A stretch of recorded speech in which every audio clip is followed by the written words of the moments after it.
आगे बढ़ेंगे। आपको बता दें कि कराची से खबर आ रही है गुलिस्तान जौहर का इलाका, जहां पर मुबैना डाकू शहरियों के हत्थे चढ़ गए हैं। बताया जा रहा है कि शहरियों के बदतरीन तशद्दुद से एक डाकू हलाक जबकि दूसरा शदीद जख्मी हुआ है। हलाक डाकू की शनाख्त शहजाद अली और जख्मी में आमिर अली शामिल हैं। इसी पर मजीद बात करेंगे। मोहम्मद काशान हमें ज्वाइन करें। काशान, बताएगा इस हवाले से क्या डिटेल सामने आई हैं?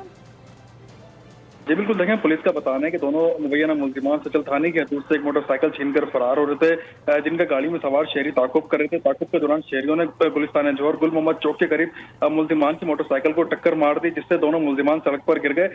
पुलिस हुकाम का बताना है कि गिरने के बाद मुश्किल शहरियों ने दोनों मुल्जिमान को तशद्दुद का निशाना बनाया, जिसके नतीजे में 24 साल शहजाद अली मौके पर हलाक हो गए, जबकि 22 साल आमिर अली जो शदीद जख्मी हो गया। पुलिस ने मुल्जिमान के कब्जे से सचल थाने की हदूद से छीनी गई मोटरसाइकिल और असला बरामद कर लिया है। हलाक और जख्मी मुल्जिमान का साबिका क्रिमिनल रिकॉर्ड की तफसीलात भी हासिल की जा रही है, जबकि वाकये की मज़ीद तहकीकात जो पुलिस हुकाम की जानिब से की जा रही है।